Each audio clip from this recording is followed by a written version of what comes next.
Les gars. Alors là, on va juste parler un petit peu de la formation. C'est le personnage que l'on récupère de manière gratuite, celui-là. Lui, c'est le tank aussi qu'on donne de manière gratuite. Je trouve qu'il a quand même des capacités qui sont quand même assez cool pour un tank de rareté inférieure. Surtout la réduction de cooldown va faire en sorte... Après, ça, faut vraiment pas le prendre en compte. Vu qu'on n'a pas trop de taux de crit. Mais là, en tout cas, nous avons 16% de défense augmentée. Alors, un autre Pokémon qui pourrait le remplacer, c'est celui-là. Avec une augmentation d'esquive de 16% qui peut être quand même assez considérable. Ça peut être pris en compte, ça, si vous avez un petit peu de mal au niveau de votre front line. Au niveau des DPS, j'ai celle-ci qui a 260 sur le ratio d'attaque basique. Là, elle a 2 fois 200%, ça nous fait du 400% sur un coup critique, si on a la chance de faire un coup critique. Et si on n'a pas de chance, dans tous les cas, nous avons la compétence ultime qui nous fait du 6 fois 160. Ce qui est vraiment colossal. 6 fois 160, ça nous fait du 980%. Quelque chose comme ça, quelque chose dans ces environs-là. En plus d'augmenter les dégâts de coups critiques des alliés longue portée. Ce qui est quand même pas mal pour un personnage de rareté inférieure. Que l'on récupère assez facilement. On peut le considérer d'ailleurs comme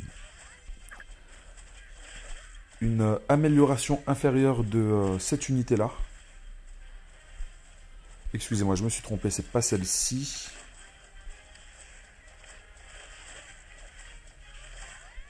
Je ne sais plus c'était quelle unité qui était spécialisée dans les dégâts crit des alliés. Je crois que c'était celle-ci. Dégâts crit des alliés sur le coup critique.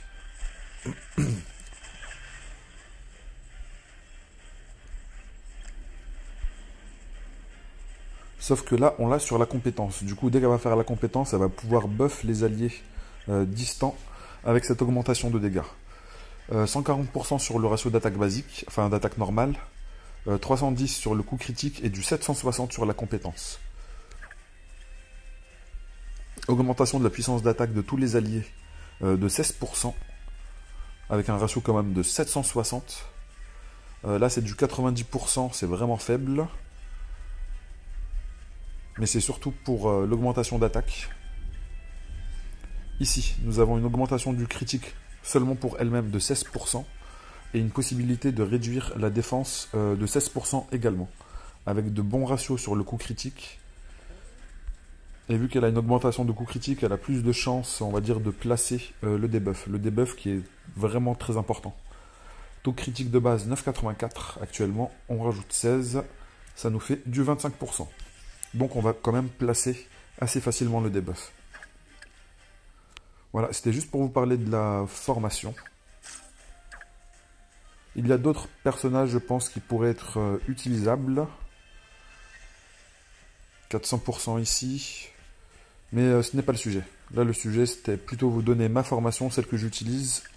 J'étais passé, je suis à l'étape 122. J'ai débloqué la tour de l'infini.